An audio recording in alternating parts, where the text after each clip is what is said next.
हर एक चीज की लिमिट होती है। अगर भगवान के चरणों में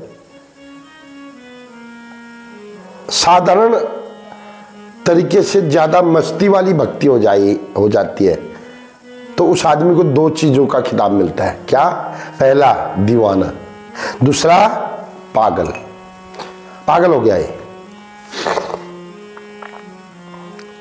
गुरु जी के चरणों में प्रणाम करते हो, हनुमान जी को प्रणाम करते हो, ठाकुर जी को प्रणाम करने के बाद देखो,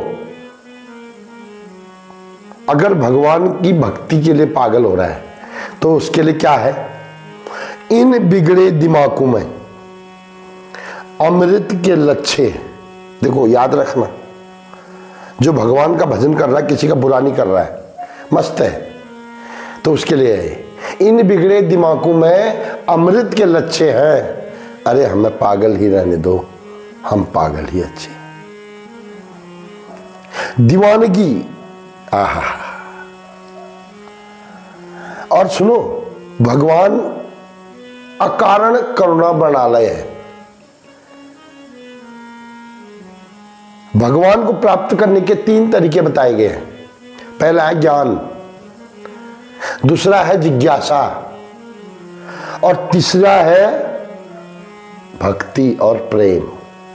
देखो कितने आसान लग रहे हैं तरीके। जो या तो ज्ञानी हो, पूरे शास्त्रों का नॉलेज हो। अब शास्त्र कितने हमारे पास, आपको कई बार बता चुका है। 4 वेद, 6 शास्त्र, 108 उपनिषद और कितने स्मृतियां हैं और सूत्र हैं और 18 पुराण है, महाभारत है, गीता है, रामचरितमानस है और भी काव्य है, पाठक है, संतों की वाणी है, सब है। या तो इतने का नॉलेज वाला हो उसको भगवान मिलेंगे, लेकिन लेट से मिलेंगे। अच्छा, दूसरा जिज्ञासु, जो जिसको कोई पता ही नहीं दीन दुनिया का, बट वो चला गया भगवान को ढूंढने।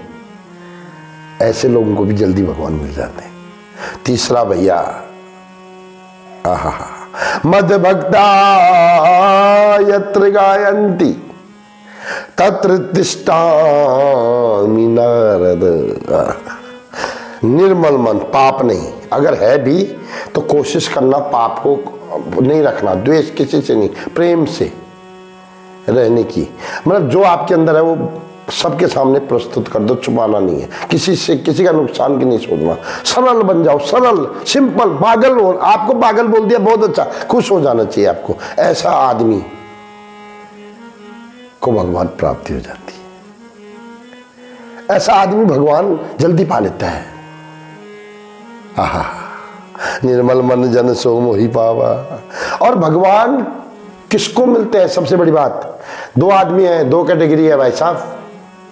95 या 96% लोग भगवान से मांगते हैं सुख संपत्ति घर आवे, भगवान उनको दे देते हैं, जाओ। पर सुख संपत्ति तो देते हैं, लेकिन संपत्ति धन दौलत सब देते हैं, लेकिन संतोष नहीं देते।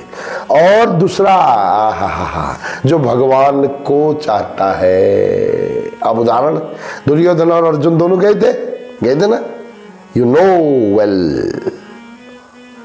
दुर्योधन, भगवान ने बोला सुनो भाई, पहले ध्यान से, एक तरफ मेरी सेना, पैसा, मेरे सारे मिसाइल जो भी है सब, और दूसरी तरफ आई एम एलोन, मैं अकेला। बताओ। अर्जुन ने बोला मुझे आप चाहिए अकेले, मतलब भगवान चाहिए और कुछ नहीं चाहिए। और दुर्योधन ने सेना मांगी, कौन जीता? आप जो जिसको थोड़ी सी भी अकल है, थोड़ी सी, उसको पता है कि कौन जीता है। दुर्योधन तो 18 दिन में समाप्त हो गया और अर्जुन का नाम अभी तक चल रहा है। तो भावार्थ ये है दोस्तों, मनुष्य जीवन सिर्फ भगवान को प्राप्त करने के लिए है। इसलिए अपने गृहस्थ के साथ साथ भगवान के चरणों के दीवाने बन जाओ। आपके जीवन में हर वक्त मस्ती रहेगी, मस्ती तुम्हारे नाम की। हरदम चढ़ी रहे मस्ती तुम्हारे नाम की, हरदम चढ़ी रहे। जिस पल तेरे दर पे आऊं उस पल चढ़ी रहे। ओ मस्ती मस्ती मस्ती मस्ती हर पल चढ़ी रहे। मतलब हर समय जैसे शराबी नशे में होता है ना, ऐसे वक्त भी मस्त रहना चाहिए। मिलते हैं किसी और प्रसंग के साथ 24 आवर के बाद, लेकिन मेरे साथ बने रहे दोस्तों। एक नए टॉपिक के साथ फिर मिलने वाले हैं। राधे राधे। तो बोल देना। और दूसरी बात, निर्जला एकादशी की आप सभी को शुभकामना है। राधे राधे साहब जी।